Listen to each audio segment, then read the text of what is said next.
Pemirsa, kasus robot trading Net89 menyeret sejumlah publik figur. Setelah Atta Halilintar, belum lama ini musisi Kevin Aprilio melakukan klarifikasi soal kasus itu.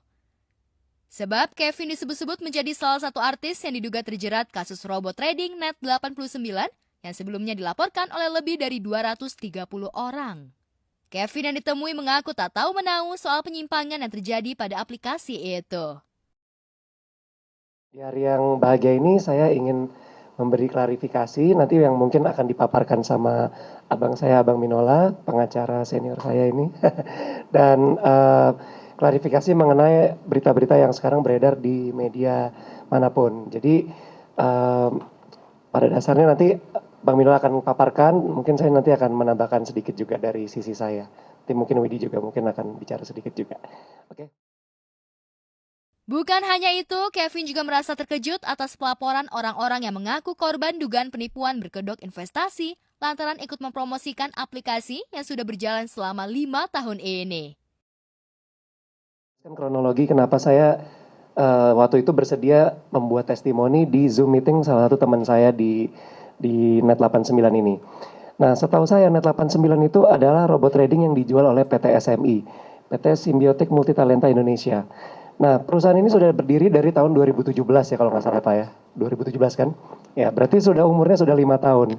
Nah, saya memberi testimoni itu kalau nggak salah tahun ini Januari, which is itu udah kayak tahun ke-5-nya ya. Jadi kayak udah running lama. Saat saya memberi testimoni, teman saya memberikan izinnya lengkap. Jadi nanti saya jelasin izin tuh, ini sekalian edukasi juga buat beberapa masyarakat yang mungkin belum tahu, mungkin yang udah tahu, alhamdulillah. Nah, jadi thank you.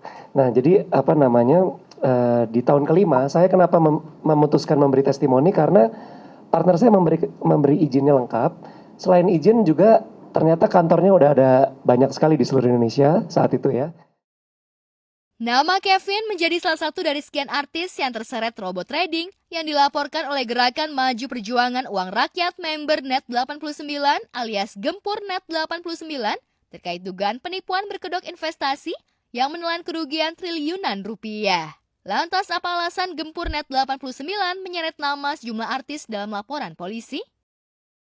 Jadi ada tim inti, saya dan Pak Iman, dan juga ada tim hukum, jadi tim yang sudah mendapat suara kuasa langsung dari Gempur Net89, ada Pak Agustinus, ada Pak Oni, ada Pak Nevi, dan ada Pak Rama ya.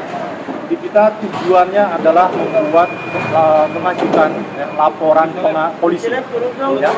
Laporan polisi yang menurut kami sangat penting karena apa? Ini menyangkut kalau dari pihak kami 4.000 orang ya, ini besar sekali, 4.000 orang dengan total kerugian yang sudah kita hitung kurang lebih ya sekitar 3 triliun. Wow. Ya, jumlah ini besar sekali. Kalau bikin jalan tol coba dari mana ke mana ya, besar sekali. Nah, ini adalah suatu langkah serius karena kami selama ini tidak melihat itikat baik dari siapapun ya, apakah itu pimpinan, apakah itu pemilik ataupun manajemen dari PT SMI dan kroni-kroninya untuk bisa menuntaskan tuntutan dari kami yaitu pertanggungjawaban withdrawal.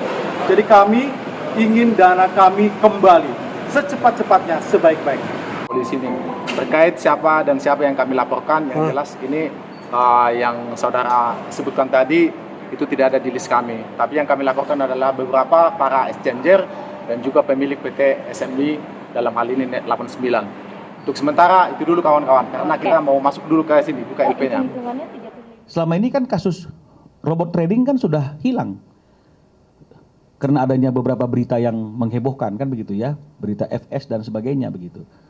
Nah, sekarang malahan naik lagi nih masalah kasus robot trading ini gara-gara isunya ada beberapa selebritis yang diduga ikut terlibat. Nah, ikut terlibatnya ini seperti apa? Hati-hati. Karena Indonesia ini mengenal suatu ajas yang namanya ajas praduga tidak bersalah. Presumption of innocence. Ya. Jadi kalau seseorang itu dilaporkan, belum tentu seseorang itu bersalah. Prosesnya juga sekarang adalah melalui proses-proses yang namanya itu lidik dulu baru sidik. Lidik ke sidik itu juga ada prosesnya. Sidik untuk menetapkan tersangka kan keterlibatan seseorang itu juga ada prosesnya.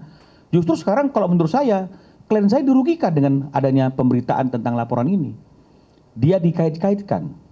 dengan kasus robot trading yang belum tentu klien kami ini ikut terlibat secara langsung karena dia hanya membuat testimoni satu kali dan ada di Zoom meeting itu.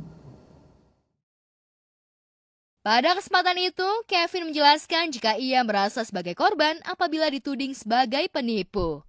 Lantas benarkah Kevin akan melapor balik atas tindakan yang kurang menyenangkan ini?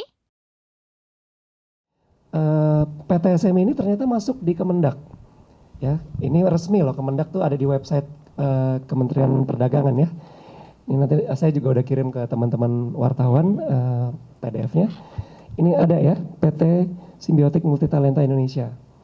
Jadi bagi saya saat itu ya tolak ukur bisnis network marketing atau multi level marketing yang tertinggi izinnya adalah dari SIUPL, surat izin untuk penjualan langsung yang diterbitkan oleh Kemendak dan sudah menjadi anggota dari APLI atau HP2LI, which is mereka sudah masuk di situ. Nah, karena seperti itu, jadi saya merasa oh ya sudah tidak ada salahnya saya mempromosikan sesuatu yang legal, ya. Jadi memang legal. Nah ternyata perihal di perjalanan setelah 5 tahun terjadi penyimpangan ya Pak Bang Minola ya dari saya nggak tahu nih dari perusahaan atau dari mana itu udah di luar tanggung jawab saya pun juga nggak tahu gitu kasarnya.